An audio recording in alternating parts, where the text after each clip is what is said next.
విషయం మనం చూసుకున్నట్లయితే మృదువైన సమాధానం చెప్పటం వలన మన కోపం కంట్రోల్ అవుతుంది. చెప్పారా ఎప్పుడైనా? చాలా మంది కుటుంబాలలో భార్య భర్తను అడిగేటప్పుడు, భర్త భార్యను అడిగేటప్పుడు మృదువైన సమాధానాలు వస్తాయా, కఠినమైన సమాధానాలు వస్తాయా? చెప్పండి. ఎక్స్పీరియన్స్ అయిన వాళ్ళు ఉన్నారు కదా మీరు. కఠినమైన సమాధానాలే వస్తాయి. నువ్వేం అడిగేది? అక్కడ రోడ్లు అక్కడక్కడ కుక్కలు తిరుగుతుంటాయి. ఏం కుక్కలు అవి? పిచ్చి కుక్కలు. నేను సాయంకాలం వచ్చింది ఒకటి అరుస్తా ఉంటే నాకు కర్ణ కఠోరంగా ఉండే, అంత శబ్దం వే వే వే వే వే అంట ఉంది. అది అర్థమవుతుందా? మాట్లాడేటప్పుడు ఎలా మాట్లాడుతూ ఉన్నారు ఇక్కడ అంటున్నాడు చూడండి, మృదువైన సమాధానం చెప్పాలి. నువ్వు ఎప్పుడైతే మృదువైన సమాధానం చెప్పగలుగుతావో నీ కోపం ఏమైంది? కంట్రోల్ అయిపోతుంది. నువ్వేం చెప్పేది నేనేం వినేది, నువ్వేం చెప్పేది నేనేం చెప్పేది అని చెప్పేసి నువ్వు అక్కడ ఎగురుకుంటూ పోయినావంటే అక్కడ ఏమవుతుంది? అల్లరి అవుతుంది, సమస్య అవుతుంది. హల్లెలూయా. మన దగ్గరికి ఏదైనా వచ్చినప్పుడు, ఎవరైనా చెప్పేటప్పుడు దానికి మృదువైన సమాధానం మనం ఇవ్వగలిగితే చాలు, కోపం అనేది అక్కడ కంట్రోల్ అయిపోతుంది. దానికి దేవుని వాక్యం మనం తీసుకుంటే సామెతల గ్రంథం 15వ అధ్యాయం 1వ వచనాన్ని ఒకసారి మనం తీసుకుందాం. మృదువైన మాట క్రోధమును చెల్లార్చును, నొప్పించు మాట కోపాన్ని రేపుతుంది. ఇంతే, రెండే విషయాలు. మృదువైన మాట కోపాన్ని ఏం చేస్తుందంట? చల్లార్చి. ఎంత బగ మండుతున్న మంట అయినా మృదువుగా మాట్లాడగలిగితే అది ఆరిపోతుంది. హల్లెలూయా. ఎంత గబ మాట్లాడే మాటలైనా మృదువుగా మాట్లాడేస్తే అది అక్కడికి ఏమైపోద్ది? కంట్రోల్ అయిపోతుంది. కఠినమైనటువంటి రీతిగా మనం మాట్లాడినామంటే ఆ మాట ఏం చేస్తుందంటే కోపాన్ని రేపుతుందంట. ఈరోజు మన మాటలు కోపాన్ని రేపే రీతిగా ఉందా? కోపంలో ఉన్న వారిని అణిచే రీతిగా ఉందా? సామెతలు 15వ అధ్యాయం 1వ వచనం చెప్పండి. ఈరోజు మన మాటలు కోపాన్ని చల్లారుస్తున్నాయా, కోపాన్ని రేపుతున్నాయా? ఎలా ఉంది ఈరోజు మన మాటలు? ఒకసారి ఆలోచన చేసి చూద్దాం.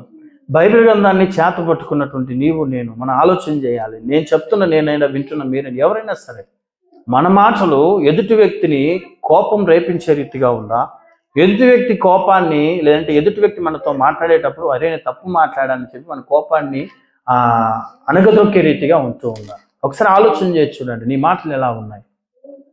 నీ నోటి నుంచి మాట్లాడిన ఈ మాటలు ఎదుటి వ్యక్తిని గాయపరిచే రీతిగా ఉండకూడదు, కానీ గాయపడిన హృదయాన్ని కట్టే రీతిగా ఉండాలి. హల్లెలూయా. అదిదా మన దేవుడుగా మనకు నేర్పిస్తున్నటువంటి మాట. అదిదా మనకు నేర్పిస్తున్నది దేవుడు. మన మాట ఎదుటి వ్యక్తిని గాయపరచకూడదు, కానీ ఆ గాయాన్ని కట్టే రీతిగా ఉండాలి. చాలా మంది మనతో మాట్లాడేటప్పుడు ఈ వ్యక్తితో ఇంకా ఎక్కువ మాట్లాడాలి, నాకు ఆదరణ దొరుకుతుంది, మాట్లాడుతుంటే ఇంకా మాట్లాడాలనిపిస్తుంది అనే రీతిగా ఉండాలి తప్ప వచ్చేటప్పుడు ఎదురుపడినప్పుడు వీడితో మాట్లాడామంటే అయిందిరా అని చెప్పి పక్క దారికి తప్పుకొని పోయే రీతిగా ఉండకూడదు. హల్లెలూయా. కాబట్టి ఒకసారి మనల్ని మనం పరీక్ష చేసుకుందాం. ఎంతవరకు నా మాటలు గాయంను కట్టే రీతిగా ఉంది? ఒకవేళ ఆ విధంగా లేదు, గాయాన్ని లేపే రీతిగా ఉన్నట్లయితే కంట్రోల్ యువర్ యాంగ్రీ, నీ యొక్క కోపాన్ని కంట్రోల్ చేసుకోమని దేవుని వాక్యం మనకు చెప్తూ ఉంది. కాబట్టి ఆలోచన చేసి చూద్దాం. మృదువైనటువంటి మాట, మృదువైనటువంటి సమాధానము, మృదువైనటువంటి ఆలోచన, మృదువుగా మాట్లాడే తత్వము ఎవరిలో కలిగి ఉంటుందో వారు సమాధానంగా ఉంటారు. సమాధానంతో వారి కుటుంబం ఉంటుంది. ఎప్పుడైతే మృదువైన మాట మనకు కరువు అవుతుందో, మృదువైన మాట మాట్లాడకుండా పోతామో అక్కడ ఖచ్చితంగా క్రోధమే ఉంటుంది, గొడవలే ఉంటాయి, మనస్పర్ధలే వస్తాయి, భయంకరమైనటువంటి కోపాలు వచ్చేస్తూ ఉంటాయి, భయంకరమైనటువంటి శాపనార్థాలు పెట్టడం ప్రారంభిస్తాం. ఎప్పుడు? మృదువైన మాట లేకపోవటం వలన. హల్లెలూయా. కాబట్టి ఆలోచన చేసి చూద్దాం.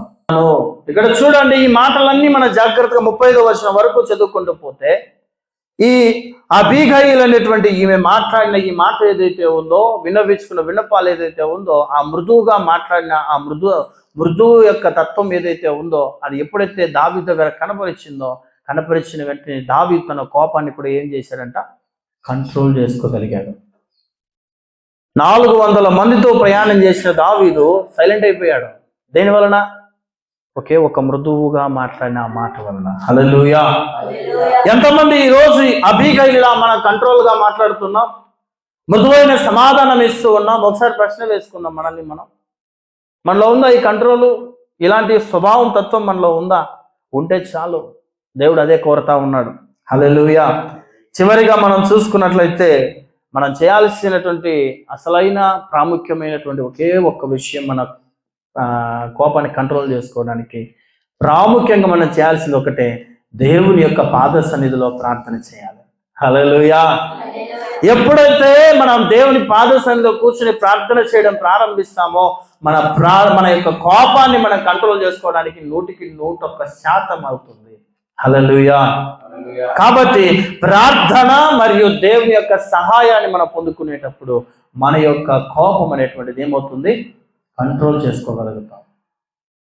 ఎందుకు నేను ఈ మాట చెప్తున్నానంటే, దేవుని దగ్గర మనం గడపకుండా ఉంటే, దేవునితో మనం సహవాసం కలిగి లేకుండా ఉండగలిగితే, లేదంటే దేవునితో మనము సహవాసం కలిగి ముందుకు వెళ్ళకపోతే, నీ కోపమును ఎలా నువ్వు కంట్రోల్ చేసుకుంటావో నీకు దారి అనేటువంటిది తెలియకుండా పోతుంది. ఎప్పుడైతే దేవుని సన్నిధిలో మనం గడుపుతామో, ప్రార్థన అనుభవం కలిగి ఉంటామో, దేవుడే పదే పదే మనకేం చేస్తాడు, ఆలోచనలు తీసుకుని వచ్చేవాడిగా ఉంటాడు.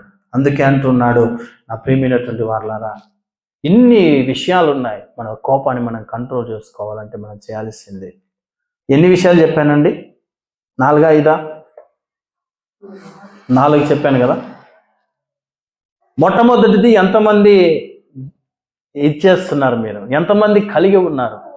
మౌనంగా ఉన్నారా? కోపం వచ్చేటప్పుడు ఉన్నారా మౌనంగా? ఎంతమంది మీ కోపాన్ని సూర్యుడు అస్తమించే వరకు పెట్టుకుని మరలా మీ కోపాన్ని మర్చిపోతా ఉన్నారు? ఎంతమంది మృదువైన సమాధానాన్ని ఇస్తూ ఉన్నారు? ఎంతమంది దేవుని సన్నిధిలో ప్రార్థన చేస్తున్నారు? ఇది మీకే విడిచిపెట్టేస్తా ఉన్నా. ఈ 4 లక్షణాలు, ఈ 4 విషయాలు నీలో ఉండగలిగితే దేవుడు ఎంత సంతోషపడతాడో ఒకసారి ఆలోచన చేసి చూడండి.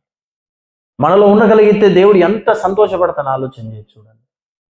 మృదువైన మాట కోపాన్ని చల్లార్చేస్తుంది. అదే కఠినంగా నువ్వు మాట్లాడితే అక్కడ గొడవలు ప్రారంభించబడతాయి. దేవుడు చెప్తున్నాడు, మృదువైన మాట కలిగి మనం ఉండాలి. హల్లెలూయా. మృదువైన సమాధానం మనం చెప్పేవారంగా మనం ఉండాలి. అందుకే నేను అంటాను, చాలాసార్లు మనం మౌనంగా ఉండటము చాలా మంచిది. ఎందుకో తెలుసా? నీ మౌనము కొన్ని వాటికి జవాబిస్తుంది. ఇది ఖచ్చితంగా మీరు ఆలోచన చేసి చూడండి, లేదంటే మీరు ఒకసారి టెస్ట్ చేసి చూడండి. ఖచ్చితంగా దేవుడు మీ జీవితంలో కార్యం జరిగిస్తాడు. చాలా మంది బైబిల్ గ్రంథంలో కోపపడినటువంటి వాళ్ళు ఉన్నారు. కోపపడి వారి జీవితంలో దేన్ని పోగొట్టుకున్నారో, దేన్ని పొందుకోకుండా పోయారో అన్నీ ఉన్నాయి. ఈ వారం మనం తెలుసుకుంది ఒకటే, కోపాన్ని ఎలా కంట్రోల్ చేసుకోవాలి. అర్థమవుతుందా? దేవుని చిత్తం అయితే రేపు వారంలో ఒకవేళ అవకాశం ఉంటే, కోపపడిన దాని వలన ఎలాంటి పరిణామాలు మనం ఎదుర్కొంటాము, కోపపడితే ఎలాంటి పరిస్థితి వస్తుంది అనేటువంటి అంశం మీద ఒకవేళ దేవుడు ఎవరినైనా ఏర్పాటు చేసి మాట్లాడగలిగేటువంటి రీతిగా ప్రేరణ కలిగించినట్లయితే దేవుడు రేపు వారంలో వారితో మాట్లాడగలుగుతాడు. హల్లెలూయా.